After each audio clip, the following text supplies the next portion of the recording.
श्री गुरु चरण सरोज रज निज मन मुकुर सुधारि।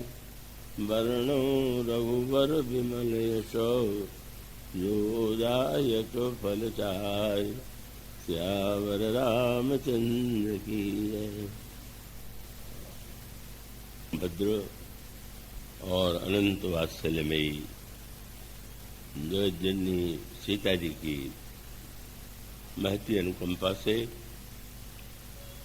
पुनः इस वर्ष ऐसा अवसर मिला है जब छतरपुर के श्रद्धालु भक्त भावुकों के समक्ष श्री राम कथा के माध्यम से एक कथन और श्रवण दोनों का आनंद लिया जा सके।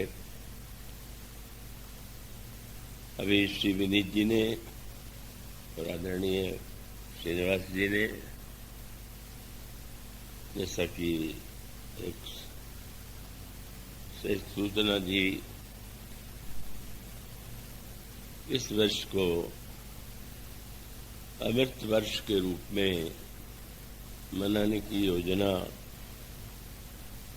शिष्यों और भक्तों के मन में आई और मैंने इसे अनावश्यक ही माना और मैं नहीं चाहता था कि इसको एक ऐसा रूप दिया जाए, लेकिन उनकी भावनाएं थी, अपना आग्रह था और बहुत सी योजनाएं तो मुझे याद भी नहीं हुई और वो क्रियान्वित हो रही हैं। सत्य तो यही है कि व्यक्ति तो अमर नहीं होता और अमृत तो एकमात्र ईश्वर और उसके गुण, उसके चरित्र, उसकी कथा, उसका नाम, उसकी कृपा में ही निहित है। पर हाँ, उस अमृत की चर्चा जिस व्यक्ति के माध्यम से वो अमृत वितरित होता है, जैसे जब आप किसी बर्तन में कोई वस्तु पीने के लिए लेते हैं तो इस नाते बर्तन को भी महत्व प्राप्त हो जाता है। ठीक इसी प्रकार से प्रभु ने वह अमृत वितरण का कार्य मुझसे ले रहे हैं और इसी नाते जब आप मेरे प्रति कोई सम्मान प्रकट करते हैं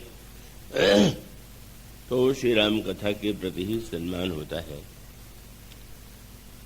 और वस्तुतः जिस पंचामृत की बात अभी कही गई, अभी प्रारंभ में जब उमाशंकर जी कथा के लिए यहाँ प्रस्थान करने लगे तो मुझसे उनसे एक बात निश्चित हो जाती है कि मैं जानना चाहता हूं कि वे किस प्रसंग पर बोलेंगे, क्योंकि स्वाभाविक है कि गुरु के विचार ही शिष्य के द्वारा भी प्रकट ही होते हैं। तो वो तो उसी रूप में मेरे जो हैं भी नहीं, वो तो भगवान की कथा के ही रहस्य हैं जो मेरे माध्यम से प्रकट हुए और उसी को वे कहते हैं। तो आज कुछ उल्टी बात भिन्न सी हुई। मैंने कहा मैं पहले बता दूं कि आज मुझे क्या बोलना, और तब मैंने बताया कि आज पंचामृत प्रसंग चुना गया है कथा के लिए। तो बड़ा विस्तृत प्रसंग हो गया। थोड़ा सा वो चुप रह करके सोचने लगे तो बैतरी शठ जी ने कहा कि इतना सोचने की क्या आवश्यकता है, पंचामृत के पहले आप पंजीरी का वितरण श्रोताओं में कर दीजिए। वह आपने सत्यनारायण कथा में देखा होगा कि इन दोनों वस्तुओं का बड़ा महत्व है, पंजीरी और पंचामृत का। तो उन्होंने ये प्रस्ताव किया कि पंजीरी आप पहले वितरित कर दीजिए और बाद में पंचामृत।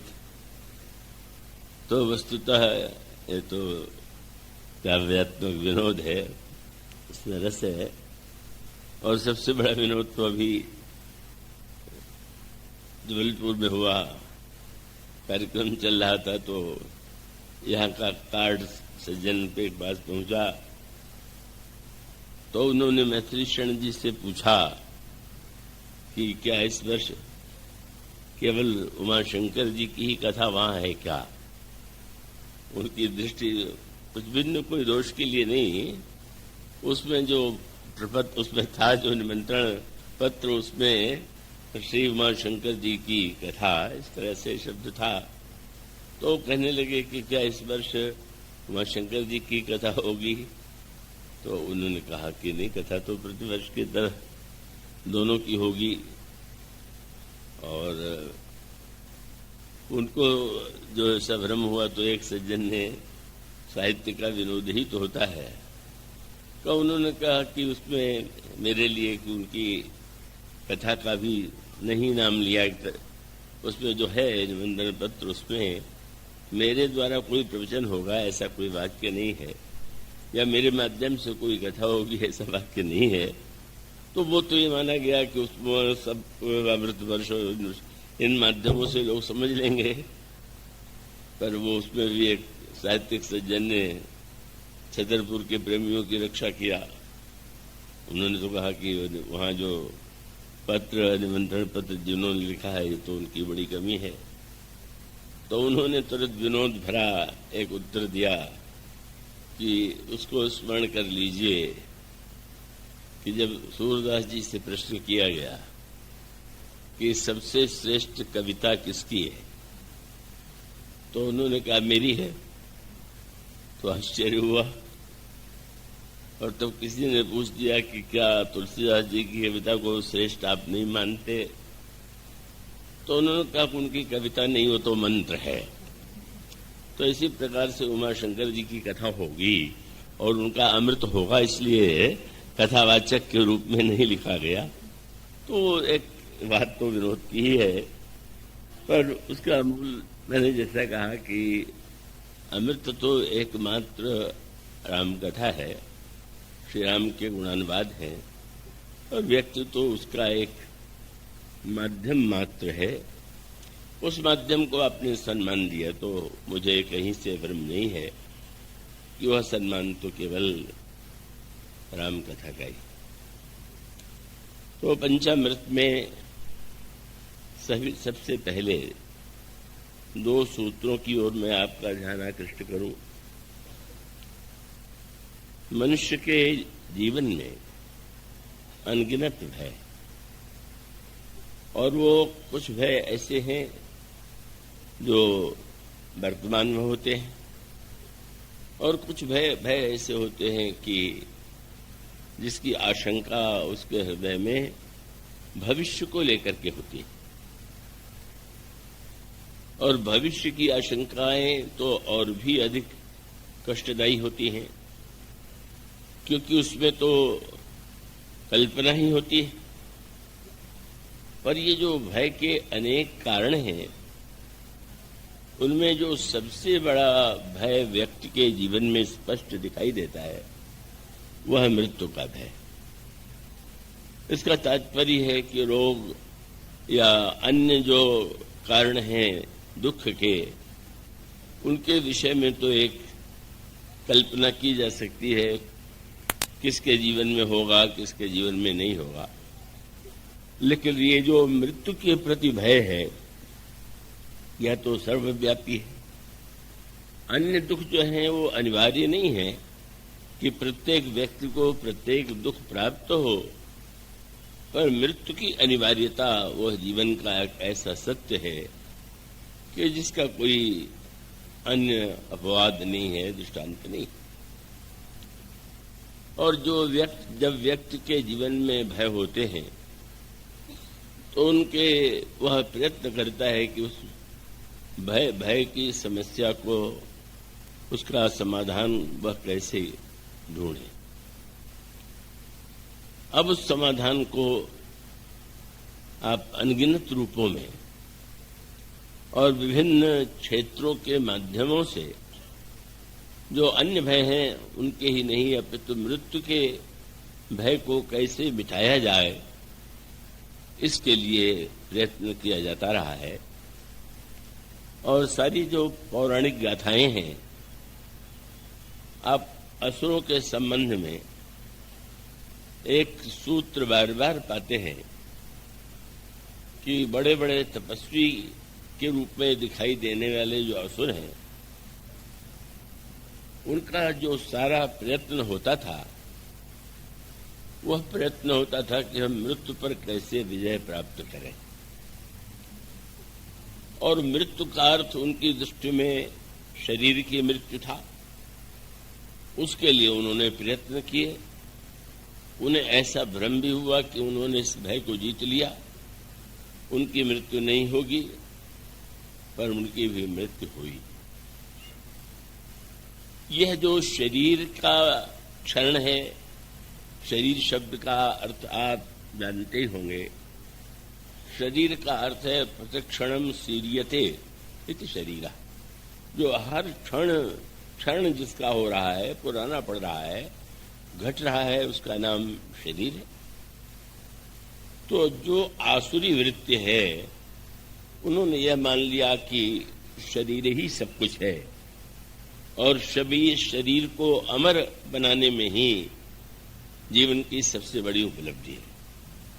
और इसके लिए कितने प्रकार से, कितनी पद्धतियों से उन्होंने साधना किया, वरदान प्राप्त किया, ये सारी कथाएं आप बार बार पढ़ते और सुनते रहते होंगे। किंतु दूसरा पक्ष वह था कि जिसको यह लगा कि शरीर की अनित्यता, शरीर की जो मृत्यु है वह तो अनिवार्य है, पर अनिवार्य होते हुए भी व्यक्ति के जीवन में इस समस्या का समाधान अनेक भिन्न रूपों में ही किया जा सकता है। और उसी के संदर्भ में अनेक गाथाएं, अनेक ग्रंथ हमारे जो सनातन धर्म की परंपरा है उसमें प्राप्त होते हैं। उपनिषदों में, पुराणों में, गीता और रामायण में, महाभारत में का उसी मृत्यु की आशंका पर कैसे विजय प्राप्त करें, भय पर कैसे विजय प्राप्त करें, उसकी भिन्न भिन्न पद्धतियां बताई गई। उन पद्धतियों में विचार की पद्धति, उपासना की पद्धति, व्यवहार की पद्धति, उसके अनेक नाम दिए गए। और पहला तो सूत्र वही है कि पहले तो व्यक्ति को शरीर और आत्मा के भेद को समझ लेना चाहिए। शरीर और आत्मा यद्यपि साथ में अभिन्न जैसे प्रतीत होते हैं, पर वे ऐसे नहीं। तो उस विचार के द्वारा, ज्ञान के द्वारा अगर इस सत्य को व्यक्ति जान ले कि शरीर की मृत्यु अनिवार्य है और आत्मा की मृत्यु कभी, आत्मा अमर है, आत्मा का कभी विनाश नहीं होता, तो उसके जीवन में इस समस्या का एक समाधान प्राप्त हो सकता है। श्री रामचरितमानस में आरण्य कांड में जो प्रसंग बाल सुग्रीव के संदर्भ में आता है, वो बहुत ही उत्कृष्ट प्रसंग है। और उसमें आप उस प्रसंग को विस्तार से कहने की उतनी अपेक्षा नहीं है, पर भगवान श्री राम ने जब सुग्रीव की रक्षा के लिए, सुग्रीव के दुख के निवारण के लिए बाल के मृत्यु की प्रतिज्ञा ली और ये कहा कि सुन सुग्रीव मैं मारी हूं, बाली एक ही मान, ब्रह्म रुद्र शरणागतहु गए न उबरी प्राण। और उसके पश्चात जिस तरह से बाली और सुग्रीव लड़ते हैं, संघर्ष करते हैं, और अंत में भगवान श्री राम सुग्रीव पर बाण चलाते हैं वृक्ष की आड़ से, और बाली पर बाण चलाते हैं वृक्ष की आड़ से खड़े होकर, और बाली गिर पड़ता है। बाली के गिरते ही भगवान श्री राम स्वयं चल करके बाल के सामने खड़े हो जाते हैं। वैसे तो रामायण में अनेक योद्धाओं का सिर काटा गया बाण के द्वारा, या एक बाण में अनेक योद्धाओं की मृत्यु हो गई। पर बाली के प्रसंग में ये एक अनोखी बात है कि भगवान ने बाली का सिर नहीं काटा और बाली ऐसा भी बाण नहीं चलाया कि जिससे बाली की तत्काल मृत्यु हो जाए, और ऐसा भी बाण नहीं चलाया कि बाली बोल न सके। कुंभकर्ण के प्रसंग में वह बात आती है। रामायण तो बड़ा ही रहस्यमय ग्रंथ है, अत्यंत सरल और अत्यंत उसको समझना, उसके रहस्य को हृदयंगम करना उतना सरल नहीं। प्रसंग आता है कि जब कुंभकर्ण से भगवान राम का युद्ध होता है तो उस प्रसंग में यह भी पढ़ने को मिलता है कि भगवान श्री राम ने क्रमशः कैसे कुंभकर्ण का वध किया। वो एक आध्यात्मिक साधना का स्वरूप है और वह संकेत यही है कि पहले तो भगवान राम ने कुंभकर्ण के दोनों हाथ काट दिए और हाथ कटने के बाद भी वह जब गर्जना करता हुआ दौड़ा तो भगवान श्री राम ने बाण चला करके कुंभकर्ण के मुख को बंद कर दिया। सरनि भरा मुख सन्मुख आवा, काल त्रोण सजीव जनु धावा। तो कुंभकर्ण के मुख को बाण से बंद कर देना, रावण के सिर को काटना या बाली पर ऐसे बाण का प्रहार करना कि वो तत्काल उसकी मृत्यु न हो जाए, यह सब एक संयोग नहीं, इसका एक विशेष तात्पर्य और विशेष अर्थ, और वो इसलिए आवश्यक था कि भगवान श्री राम यह चाहते थे, जानते थे कि नहीं बाली बिना कुछ कहे उसकी मृत्यु हो जाए तो वो एक बात तो कही ही जाएगी कि श्री राम ने उसे बोलने का अवसर नहीं दिया। और आप देखते भी हैं कि उसने श्री राम पर प्रारंभ में अनेक आक्षेप किए, तो प्रभु जब उसको ऐसी स्थिति में लाते हैं, उसका एक क्रम है। उन्होंने बाण वृक्ष की आड़ से चलाया, पर वह आड़ भी वस्तुतः साधारण व्यक्ति तो उसे एक ऐसे भिन्न रूप में देखते हैं कि उसके गहरे रहस्य को हृदयंगम ही नहीं कर पाते। कई लोगों को तो यही भ्रांति है, कई लोगों को यही भ्रम है। उन्होंने कहीं से ये किंवदंती सुन रखी है कि बाली के सामने जब कोई योद्धा लड़ने आता था तो उसका आधा बल नष्ट हो जाता था, इसलिए श्री राम नहीं आए। अब यह तो इतना अविवेक भरा तर्क है कि भगवान राम इसलिए सामने नहीं आए कि तो उनका आधा बल नष्ट हो जाता। किसी भी प्रामाणिक ग्रंथ में कहीं भी यह नहीं लिखा हुआ।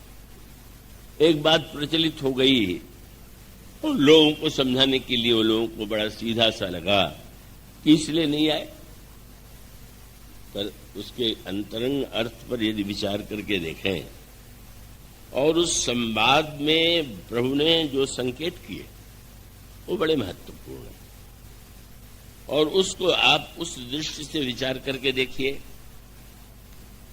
कि ईश्वर जो है वो तो प्रत्यक्ष दिखाई नहीं देता। भले ही यह कहा जाता हो कि जो कुछ होता है वो ईश्वर के द्वारा होता है, ईश्वर करता है, तो यूं अगर देखें तो प्रत्यक्ष रूप से ईश्वर हमें दृष्टिगोचर नहीं होता। घटनाएं हमारे सामने होती हैं, पर घटनाओं के पीछे ईश्वर है, यह एक भावना का, श्रद्धा का वाक्य हो सकता है, प्रत्यक्ष तो दृष्टिगोचर नहीं होता। पर भगवान श्री राम का जो वार्तालाप है उसके आप तत्व पर दृष्टि डालें तो उसमें अनेक रहस्यों का उद्घाटन आपके सामने हो सकता है, और वो जीवन का रहस्य है, पाप और पुण्य का रहस्य है, ईश्वर का रहस्य है, और जीवन और मृत्यु का क्या तात्पर्य है। ये आप उस प्रसंग को जब आप सूक्ष्म दृष्टि से पढ़ेंगे, सुनेंगे, समझेंगे तो आपको स्पष्ट प्रतीत होगा। भगवान श्री राम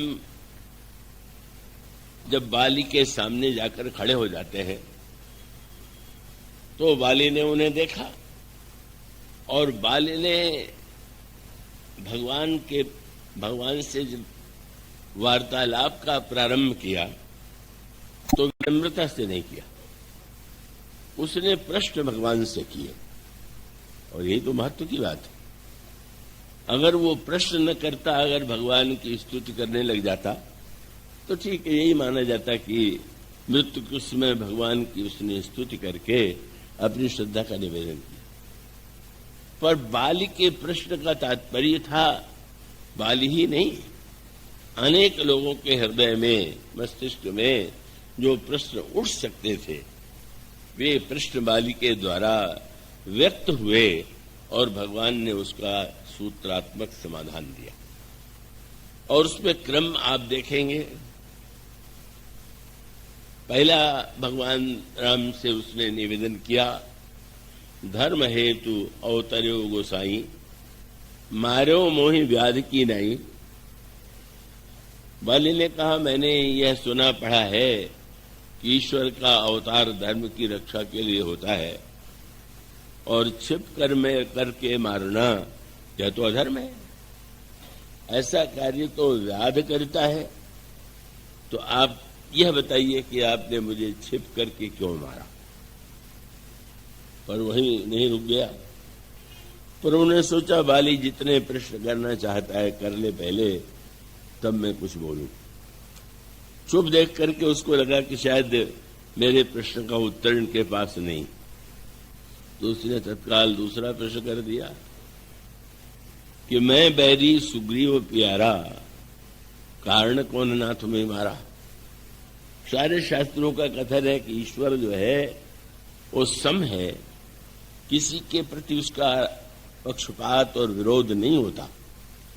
तो मैं जानना चाहता हूं कि आपने सुग्रीव के प्रति अपनी प्रियता प्रकट की, मुझे शत्रु मान लिया, ऐसा क्यों किया। और भगवान श्री राम ने जो उत्तर दिए वो उत्तर केवल बाली के लिए नहीं, वो सबके लिए। पहला तो सूत्र वही है कि आप श्री राम को क्या मानते हैं। रावण उन्हें ईश्वर नहीं मानता। एक बार एक क्षण के लिए ईश्वर होने की अंतःकरण में उसके एक बात आई, पर श्री राम के व्यवहार से उसने निर्णय कर लिया कि ईश्वर नहीं हो सकता, क्योंकि उसकी धारणा थी कि ईश्वर सर्वज्ञ होता है। मैं नकली मृग लेकर जाऊंगा तो ईश्वर होंगे तो वे जान जाएंगे, मृग के पीछे नहीं जाएंगे, तो मुझे स्पष्ट ज्ञात हो जाएगा कि सर्वज्ञ ईश्वर है। पर जब श्री राम मृग के पीछे धनुष बाण लेकर के दौड़े तो उसको लगने लगा कि कल रात्रि को मुझे क्या हो गया था, किस राजकुमार को मैं ईश्वर मान बैठा, और उसके जीवन में यही रहा कि यह तो एक राजकुमार है और मेरी तुलना में इसका कोई महत्व नहीं। पर बाली तो ऐसा नहीं, बाली तो स्वयं यह कहता है कि आप ईश्वर है। और उसके बाद दूसरा वाक्य उसने यह भी कह दिया कि आपका अवतार जो है वो धर्म की रक्षा के लिए हुआ। और ये दो वाक्य जो थे बाली के लिए बड़े महंगे पड़े। और इसका अभिप्राय ये है कि यह प्रश्न व्यक्ति के संदर्भ में यदि किया जाए तो सार्थक है, पर अब ईश्वर मानने के बाद फिर वही सूत्र, छिप करके मारना यह कार्य व्याध का है। पर अगर ईश्वर के विषय में विचार करके देखें, ये धनुष और बाण क्या है। लंका कांड के प्रारंभ में तुलसीदास जी दोहा लिखते हैं, और वो दोहा यही है कि लव निमेष परमाणु जुग बरस कलप सरचंड, भजसी न मनते ही राम कह काल जास को दंड। धनुष माने जिसे हम काल कहते हैं, जिसके द्वारा माध्यम से मृत्यु होती है, वही वह काल रूप धनुष, और जिसे हम बाण कहते हैं वही बाण, जिसे हम बाण कहते हैं वह समय का विभाजित भाग है। आप कहते हैं 1 मिनट हो गया, ये भी एक बाण है। या आप कहें कि एक क्षण हुआ, एक निमेष हुआ, और फिर उसकी संख्या बढ़ते बढ़ते कल्प, यही जो है निमेष से लेकर के कल्प पर्यंत जो काल के नाम है, वही जो है राम का बाण है। गोस्वामी जी का जो संकेत है बड़े महत्व का है। का वह बाण और वह धनुष, काल का धनुष और समय का विभाजित बाण निरंतर चल रहा है, और वो संसार के जो व्यक्ति मर रहे हैं, मृत्यु हो रही है, वो काल के द्वारा हो रही। मानो प्रभु का तात्पर्य यह था कि तुम यदि मुझे ईश्वर मानते हो तो तुम ये क्यों प्रश्न करते हो कि मुझे छिप के क्यों मारा। ईश्वर तो सारे संसार को ही छिप करके मारता है, कहीं प्रत्यक्ष तो आके ऐसा तो नहीं होता है कि किसी के सामने खड़ा होकर के बाण मारता हो।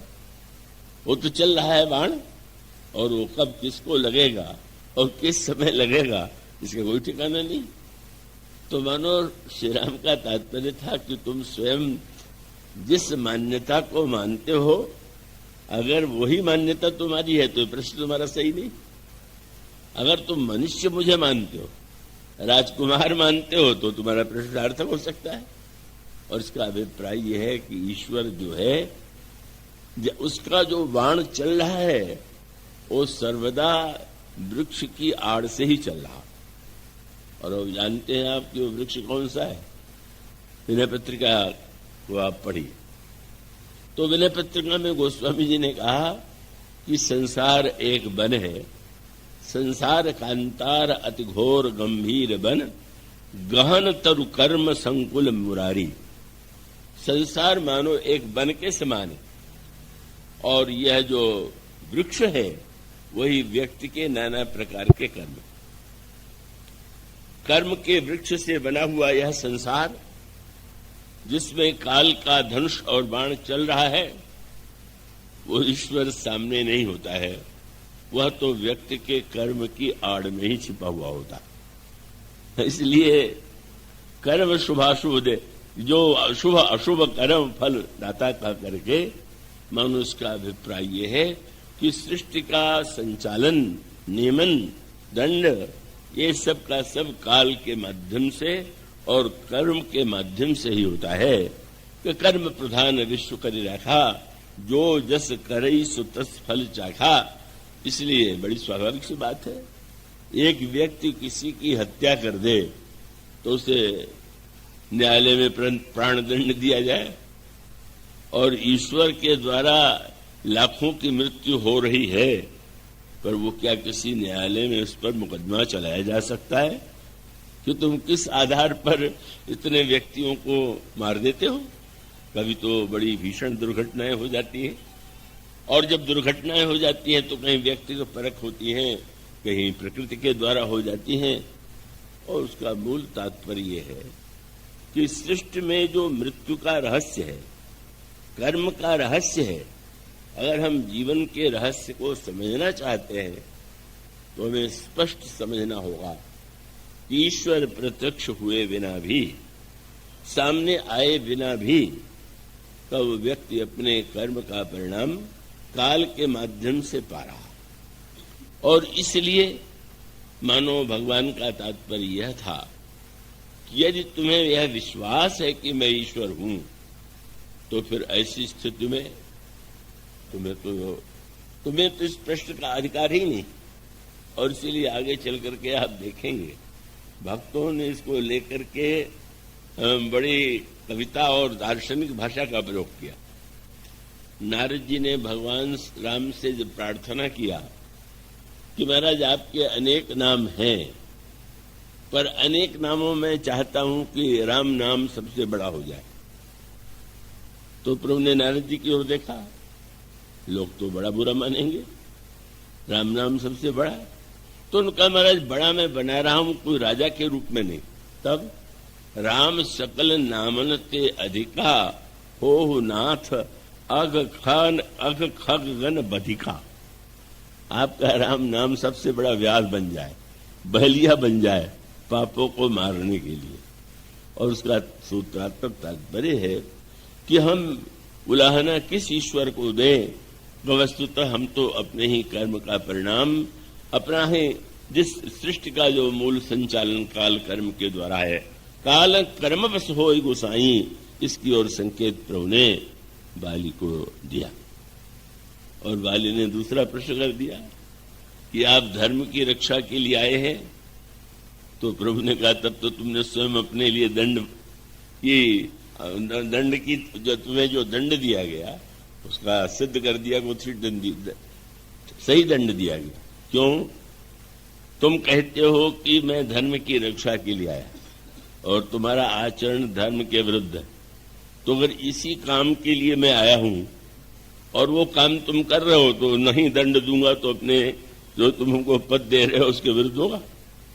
प्रभु ने कहा अनुज बधु भगनी सुत नारी सुनु सठ कन्या सम ए चारी इन्हीं कुदृष्टि विलोकई जोई ताई बधे कुछ पाप न होई। वध शब्द का प्रभु ने प्रयोग किया। न्यायाधीश जो है वो युद्ध नहीं करता, वो तो दंड देता है। और इसलिए एक व्यक्ति दूसरे की हत्या करे तो अपराध, पर न्यायाधीश जब किसी को फांसी देने की आज्ञा देता है तो जिसको फांसी दी जाए क्या वह यह चुनौती देगा कि बड़े आए हो न्यायाधीश आओ जरा सामने दो हमें तो हम देखें, तुम लड़ लो तो हम देखें। तो क्या न्यायाधीश लोग जो है उससे लड़ेंगे, उस पर उससे मल्ल युद्ध करके अपनी श्रेष्ठता सिद्ध करेंगे?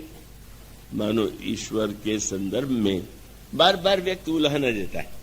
अभी तो परसों ही मेरे पास एक महिला आई जिनके पति की मृत्यु हो गई थी और कोई बहुत छोटी आयु में नहीं, 65 वर्ष के थे। लेकिन मेरे पास आते ही उन्होंने पहला वाक्य यही कहा कि मेरा विश्वास ईश्वर पर से उठ गया। मैंने यही कहा कि विश्वास था कहां जो उठ गया? वो तो था ही नहीं, आपको भ्रम था कि मुझे विश्वास है। तो इससे यही सिद्ध हुआ कि सचमुच आपने ईश्वर की मान्यता के साथ यह जोड़ लिया कि वो कभी न मरे। और अगर इस वर्ष और उससे भी अनोखी बात उन्होंने कही कि अचानक मर गए, मुझसे 2 बात भी नहीं कर पाए, कोई कष्ट भी नहीं हुआ। तो मैंने कहा कि आप चाहती थी कि उनको कष्ट होके आपको सेवा का अवसर मिले, आपका यही प्रेम है कि आप बड़ी व्यग्र हैं। क्या बताएं? क्या इसका अर्थ तो हुआ कि बहुत दिन बीमार रहते कराते आप सेवा करती तो आपको आनंद आता कि हाँ मैंने कुछ किया। तो वो ऐसे वो हमारे बड़े पूर्व वक्ता बहुत वर्ष पहले थे बिंदु जी। वो बिंदु जी महाराज जो है तो वहां के लखनऊ में कथा कह रहे थे, ऊपर ठहरे हुए थे और अचानक सीढ़ी से चलते हुए फिसल गया, पैर गिर पड़े, हड्डी टूट गई। तो वहां पर एक जो कर्मचारी थे उनके कमरे में वहां बगल में ले जाया गया। तो कहा कि तो बड़ा सौभाग्य है मेरा कि आप न गिरते तो हम यहां कैसे लाते। तो इसका अर्थ तो ये हुआ, मैं आश्चर्यचकित हो गया कि मैंने ईश्वर के विश्वास को लोग यदि इस रूप में स्वीकार कर लेते हैं तो ये तो बड़े ही कहीं इसमें विश्वास भी नहीं है, विचार भी नहीं है। ईश्वर ने अगर कोई वचन उनको दे दिया होता कि आपका पति जीवित रहेगा, इतने वर्ष रहेगा, और वो वचन से टल जाता तो उलाहना भी हो सकता था। इसका अभिप्राय यह है कि यह संवाद यह बताने के लिए है कि हम इस सत्य को समझ लें, अच्छी तरह हृदयंगम कर लें कि सृष्टि का जो नियमन है वो काल कर्म के द्वारा होता है। लेकिन उसका दूसरा पक्ष क्या है? और यहीं पर भक्ति की आवश्यकता मानो बड़ा मधुर संकेत है। पहले वाली ने उलाहना दिया, आक्षेप किया, पर भगवान ने जब यह उत्तर दिया, और उत्तर ही नहीं दिया, प्रभु ने यह भी संकेत किया कि क्या तुम यह कह रहे हो कि मैंने छिप के मारा, ये सच है क्या? छिप करके मारा मैंने, तुमने नहीं देखा। पर भगवान ने कहा, मूढ़, तो ही अतिशय अभिमाना, नारी सिखावन करसी निकाना। मूर्ख, तुझे इतना अभिमान है कि जब तू चलने लगा था तो तेरी पत्नी ने तुझे कितना सिखाया था। ये वाक्य कहने का तात्पर्य क्या? कि मैं तो दिखलाने के लिए इतना बेचैन था कि जब तू लड़ने चला सुग्रीव से तो तेरी पत्नी के मुंह से मैं ही तो बोल रहा था कि मत जाओ। कितना अभिमानी है तू कि जब तेरी पत्नी ने तुझे समझाने की चेष्टा, किसका तात्पर्य है कि अगर मैं वहां न होता तो मुझे कैसे पता चलता कि पत्नी तुम्हें समझा रही है। तुम सचमुच विचार करके देखो। वही गाथा जो कई बार दोहराई जाती है कि कोई सत्संग करने गया और उस दिन वक्ता ने बहुत तर्क वितर्क से सिद्ध कर दिया कि ईश्वर का सब में निवास है। और वो सत्संग करके लौट ही रहा था कि हाथी आया पागल, और उस हाथी ने उठा करके उसको फेंक दिया। मरा तो नहीं, पर हड्डी हड्डी टूट गई। कई महीने तक बेचारे को खाट का सेवन करना पड़ा। जब थोड़ा चलने फिरने योग्य हुआ तो चल करके जा रहा था और वही महात्मा जी मिल गए जिन्होंने प्रवचन दिया था। बोले, भक्त तुम प्रवचन में आए नहीं? बोले, एक ही दिन आपका प्रवचन का फल तो इतने दिन भोग रहा था, अभी और कुछ बाकी है क्या? आपने कह दिया, मैंने मान लिया कि ईश्वर सर्वत्र है, तो मैं पागल हाथी को देख करके नहीं हटा। तो उन्होंने पूछा, अच्छा ये बताओ और भी कोई था कि खाली हाथी था? बोले, हाँ, वो एक महावत था जो अंकुश और भाला लिए जोर जोर से चिल्ला के कह रहा था, हाथी पागल हो गया, हट जाओ हट जाओ। तो उन्होंने कहा कि हाथी में ईश्वर था, जो रोक रहा था वो ईश्वर नहीं था। तूने यही अर्थ लिया है, तूने अपने अविवेक के कारण कष्ट भोगा है। मानो भगवान का तात्पर्य था कि जब कोई व्यक्ति ईश्वर को न देखना चाहे तो कुछ भी तर्क कर सकता है, पर ईश्वर कभी घटनाओं के माध्यम से, कभी व्यक्ति के माध्यम से हम सबको संकेत देता ही रहता है। और वो संकेत जो सुन ले और सुन के ग्रहण कर ले, वो व्यक्ति धन्य हो जाता है। पर जो व्यक्ति उस संकेत को अनदेखा करना चाहता है, चाहे वो गुरु के माध्यम से, चाहे संत के माध्यम से, चाहे ग्रंथ के माध्यम से या घटनाओं के माध्यम से, हम सबके जीवन में ऐसे संकेत मिलते हैं, पर उसको हम अनदेखा, अनजाना या उसकी व्याख्या को ही हम परिवर्तित कर दिया करते हैं। और इसलिए भगवान ने दूसरा संकेत किया कि तुमको यह भी ध्यान होगा कि जब तुम्हारा और सुग्रीव से युद्ध हुआ तो सुग्रीव तो तुम्हारे मुष्टि प्रहार से ही भाग खड़ा हुआ। वह तो भागा और तब तुम्हें लौट जाना चाहिए था कि आया था लड़ने, अब भाग खड़ा हुआ तो छोड़ो। पर ऐसा नहीं हुआ। उसके बाद भी तू जानबूझ करके वहां खड़ा था। क्यों खड़ा था? वो सुग्रीव को हरा करके इतना अभिमान आ गया कि अच्छा, मेरी पत्नी तो कह रही थी कि सुग्रीव ने जिससे आश्रय लिया है वो बड़ा बलवान है, पर एक मुक्का भी तो वह सुग्रीव नहीं सह पाया। तो ये सुग्रीव को बल देने वाला देखे, वो भी क्या आवे सामने? बोले, वस्तुतः तो तुम मुझे चुनौती दे रहे थे। और जानबूझ करके भगवान ने कहा कि मम भुज बल आश्रित तिह जानी, तुम अच्छी तरह जानते, फिर भी मैंने मारा, चहसिया था मैं अभिमानी।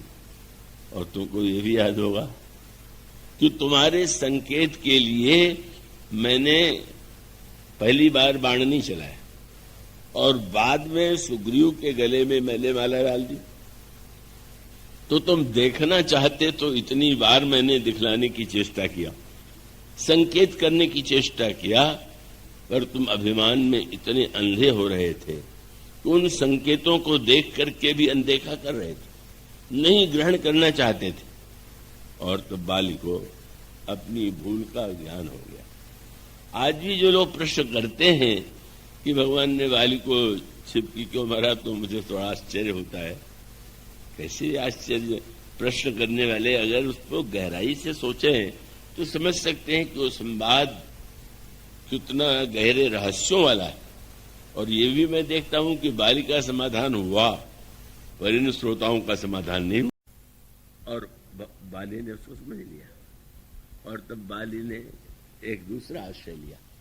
और यहीं पर भक्ति की आवश्यकता है। कर्म सिद्धांत मानता है कि व्यक्ति को कर्म का फल भोगना ही पड़ेगा। और जहां तक ज्ञान का संबंध है, ज्ञान मानता है, ज्ञान वेदांत की मान्यता है कि ईश्वर सर्वत्र है, पर सर्वत्र होते हुए भी उसकी अनुभूति सर्वत्र एक समान नहीं होती है। यद्यपि सम नहीं राग न रोसु, गहई न पाप पुण्य गुण दोषु, तदपि करहि सम विषम विहारा, भगत अभगत हृदय अनुसारा। हृदय की भिन्नता से उसमें भिन्नता की प्रतीति होती है। इसलिए ईश्वर में जो वैषम्य दिखाई देता है, दृष्टांत बड़ा प्रसिद्ध है कि सूर्य की किरणें अगर एक शीशे पर पड़े और कोयले पर पड़े तो कोयले और शीशे पर कोई किरणें कम और अधिक नहीं पड़ती, पर कोयले पर पड़ने पर भी कोयले में कोई चमक नहीं दिखाई दे रही। और शीशे पर जब वो पड़ता है प्रकाश तो एकदम और भी उज्जवल प्रकाश चारों ओर दिखाई देता है, मानो ये हृदय का अंतर ही भिन्न बना देता है। पर बाली ने अंत में भक्ति सिद्धांत का आश्रय लिया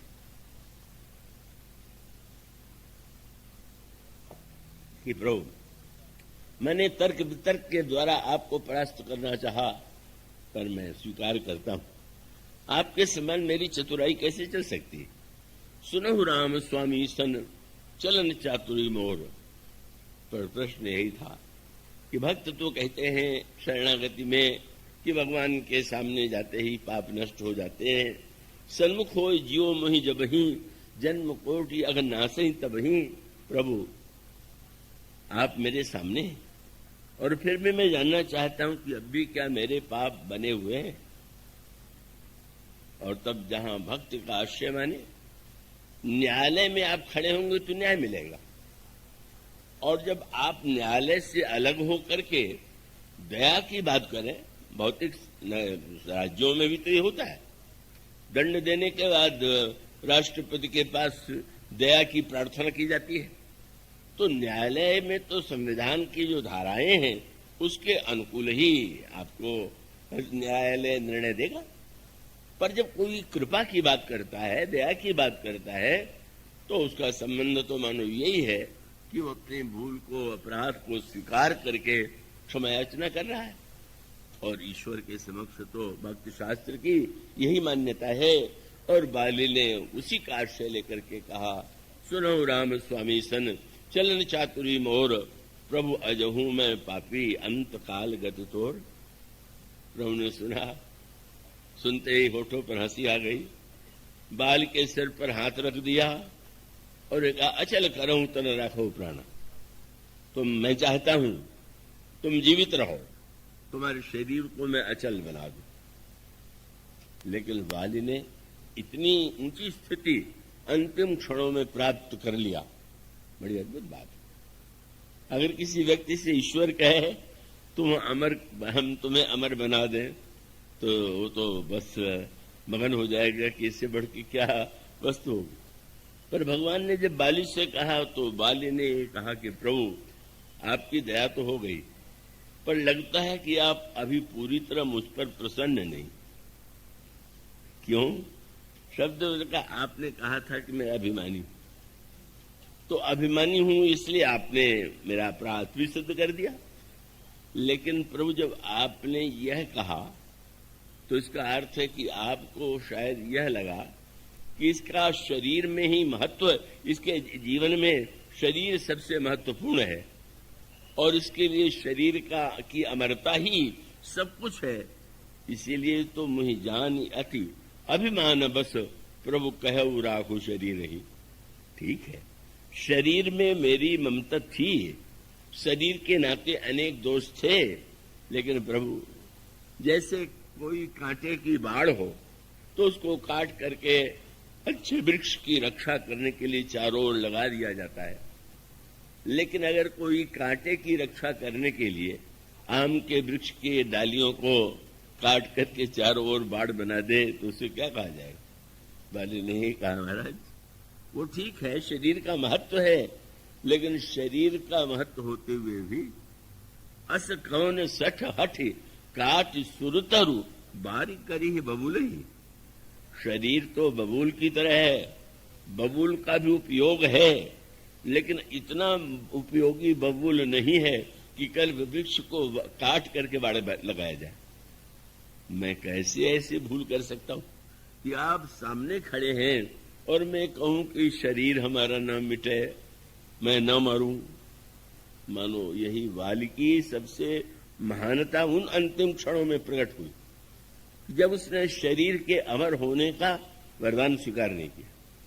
ये कहा कि नहीं प्रभु, आप मेरे सामने हैं, आपके नाम का स्मरण करता हुआ यदि मैं इस धन्य अवसर को छोड़ करके शरीर को बचाए रखने के लिए व्यग्र हूं तो यह तो मेरे अभिमान का ही परिचायक होगा। भगवान ने फिर पूछा, तो क्या शरीर का महत्व नहीं है? तुम जीवित रह करके क्या कोई शरीर का उपयोग नहीं कर सकते हो? उसने कहा, महाराज मैं तो दोनों लाभ लूंगा। क्या? आत्मा की अमरता और आपके सामने खड़े होने से मुझे एक दिव्य ज्ञान हो गया, और भक्ति की दृष्टि से सेवा करने का भी उपाय मैंने सोच लिया। क्या? तो व्यक्ति का जो पुत्र है वो भी तो उसके शरीर का ही एक भाग है, शरीर से उसका जन्म होता है, तो एक रूप में तो आपके धाम में जाऊंगा और एक रूप में आपकी सेवा करूंगा। और तब उसने अपने पुत्र अंगद को बुलाया। पुत्र को तनय शब्द कहते। तनय माने शरीर से, तन से जिसका जन्म हुआ वो तनय है। और फिर उसने निवेदन किया, बोले यह तनय, आप यही न कह रहे थे कि मेरा शरीर बना रहे? तो मेरा शरीर सार्थक तब है जब वो सेवा में, आपकी भक्ति में लगे। तो ये जो अंगद है यह मेरा तनय, और आप इसे कितने वाली की भावना कितनी उत्कृष्ट थी। उसने भगवान से कहा कि प्रभु मुझ में और अंगद में यही अंतर है कि यह तनय मम सम विनय बल। मैं बलवान तो था पर विनय नहीं, और इसमें विनय है। सेवा के लिए विनय आवश्यक है, अभिमानी व्यक्ति सेवा नहीं कर सकता, तो इसमें विनय है और बल भी है, इसलिए आपकी सेवा के लिए यही उपयुक्त है। लेकिन कितना उत्कृष्ट भक्ति भाव का प्रदर्शन किया वाली ने। आपके घर में कोई संत आवे, महात्मा आवे, तो आप कहेंगे भाई इनके चरणों में गिरो, चरण पकड़ लो। तो बाली अंगद से कह सकता था कि तुम प्रभु के चरणों को पकड़ लो, पर बाली ने ऐसा नहीं किया। बाली ने अंगद की भुजाओं को उठाया और प्रभु से कहा कि यह तनय मम सम विनय बल कल्याण प्रद प्रभु लीजिए गही बाह। आप इसकी भुजाओं को पकड़ लीजिए। अंगद से नहीं, बाली से अंगद प्रभु से कहा आप बाह पकड़ लीजिए। क्यों? बाली का तात्पर्य था कि प्रभु जीव आपको पकड़े तो न जाने कब छोड़ दे, और आप पकड़ ले तो छोड़ेंगे नहीं। इसलिए मैं यही चाहता हूं कि अंगद को आप ही पकड़ ले। मानो ममता को अर्पित कर दिया प्रभु के कर कमलों में। और शरीर की जो अहमता कही जाती है, मैं शरीर हूं, क्या हुआ? बाम चरण दृढ़ प्रीति करी बालिकीन तनु त्याग। भगवान राम के चरणों में, हाथों में ममता सौंप दिया और चरणों में अहमता शरीर की। कैसा लगा बाली को? जैसे हाथी के गले में माला हो और फूल की माला गिर जाए, उसी प्रकार से बाली को लगा भी नहीं कि कुछ मृत्यु का कष्ट मेरे सामने। सुमन माल जिमि कंठ ते गिरत न जाने नाग। अहमता और ममता समाप्त हो जाती है, बाली भगवान के धाम में प्रविष्ट हो जाता है। मानो यह संकेत कि एक और रावण और बाली में क्या अंतर है। रावण पर भी प्रभु ने बाण का प्रहार किया, बाली पर भी प्रहार किया, पर अंतर यही है कि एक ने बाण के प्रहार को मृत्यु के रूप में देखा और दूसरे उसके द्वारा भक्ति भावना, शरणागति और ज्ञान प्राप्त किया।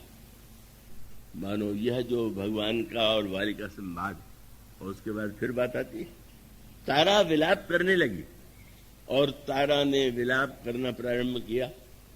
तो अभी तो भगवान कह चुके थे बाली से तुम्हें जीवित कर दे।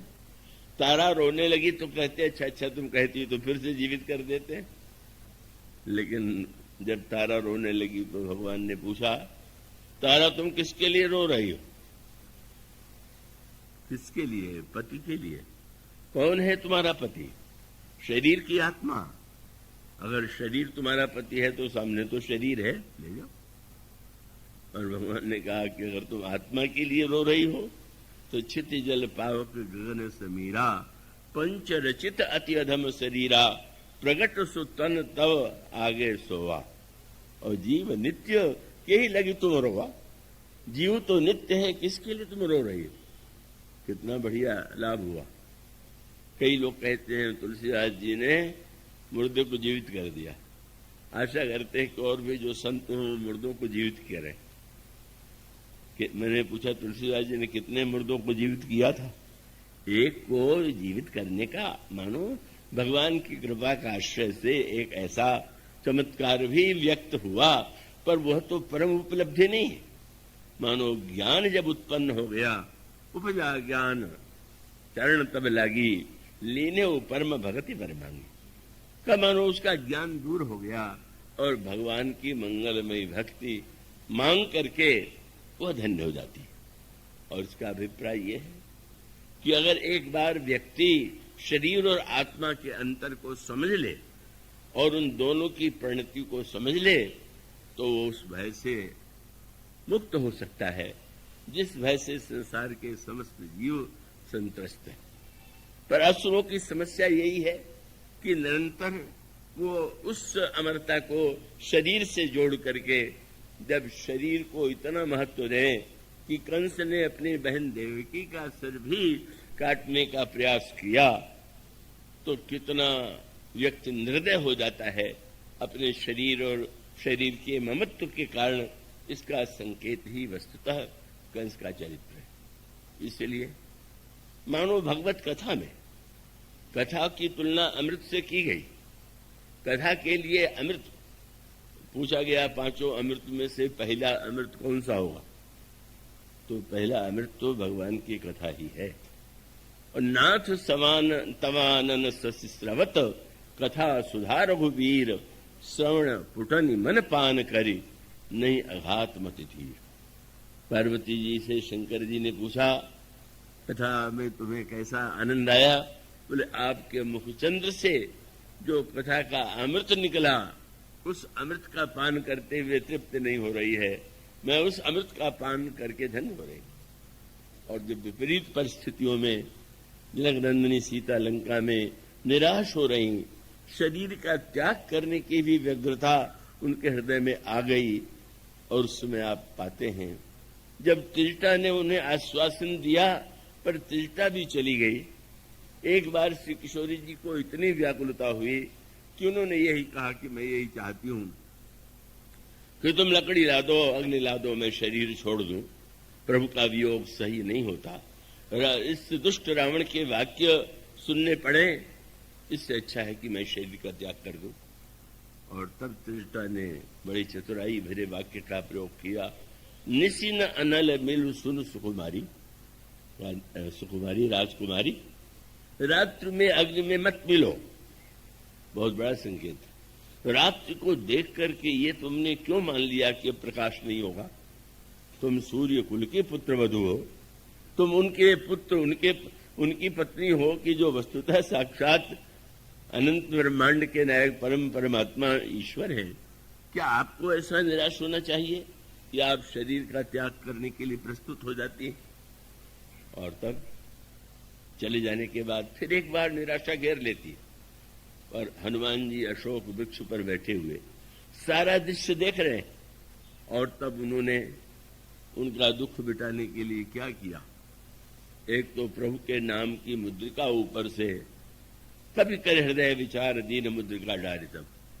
और दूसरा, उन्होंने शरीर का त्याग करना चाहती थी और हनुमान जी ने जो अमृत कौन सा, बोले रामचंद्र गुण वर्णन लागा, सुनते ही सीता कर दुख भागा।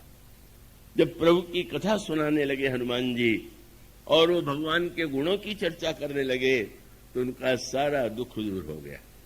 इतना आनंद आया कि मृत्यु का भय, मृत्यु की कल्पना, मृत्यु की आवश्यकता का बोध ही नहीं रह गया। और तब उनके मुंह से यही शब्द निकला कि श्रवणामृत जही कथा सुहाई। जिसने कानों को अमृत लगने वाली कथा सुनाई, कथावाचक भी तो सामने आ जाए। श्रवणामृत जही कथा सुहाई, कहीं सो प्रकट होत किन भाई। हनुमान जी धन्य है। वास्तविक कथावाचक वह है जो अपने को छिपावे, भगवान के गुणों को प्रकट करे। अपने को ही प्रकट करने की चेष्टा तो भगवान की कथा साधन उस व्यक्ति का अहम साध्य हो गया।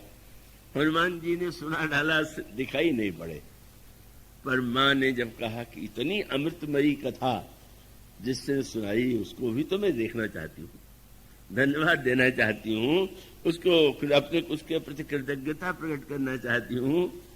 हनुमान जी बड़े कौतुकी। हनुमान जी चाहते तो ब्राह्मण वेश बनाने की बात बार बार आती। प्रभु से पहली बार मिले तो ब्राह्मण वेश मिले, और जब भरत जी के लिए संदेश प्रभु भेजने लगे पुष्पक विमान से, तो हनुमान जी से कह दिया इस रूप में मत चले जाना, विप्र ब्राह्मण रूप बनाना। मगर ऐसा न हो कि तुम्हारा बान रूप देख करके उसका प्राण चला जाए, क्योंकि तुम ऐसे समय में मिले थे जब सीता जी का हरण था और लक्ष्मण के मृत्युशैया पर थे। तो तुम तो बड़े निपुण हो और ये वेश तो इतना सुंदर है कि तुम वेश में तो बहुत बढ़िया कार्य करते हो। पहली बार तुमने सुग्रीव से मिलाया तो तुम ब्राह्मण रूप बना करके जाओ। तो जब सीता जी ने कहा कि कथा सुनाने वाला सामने क्यों नहीं आता, तो हनुमान जी ब्राह्मण रूप में आ सकते थे, लेकिन उन्होंने अनोखा कार्य किया। जैसा बंदर का सहज रूप है वैसा लेकर के नीचे आ गए, और जो ही मां ने सामने बंदर को देखा, तो बंदर का रूप देखा, तो घबरा करके मुंह फेर लिया, पीठ कर दिया। बहुत बड़ा संकेत। और वो यही था, जब पीठ कर लिया तो आप किसी को कहें आइए पधारिए, पत्र दे करके बुलावे और आवे और पीठ करके बैठ जाए तो कितना अपमान लगेगा। लेकिन हनुमान जी ने जब यह दृश्य देखा कि तब हनुमंत निकट चले गए, वो फिर बैठी मन विस्मय भयऊ। हनुमान जी प्रसन्न हो गए, बोले मां आपने संसार को अपना सही संकेत दे दिया। क्या कि अमृत और सुंदर तो राम कथा है, कथावाचक तो बंदर ही होता है।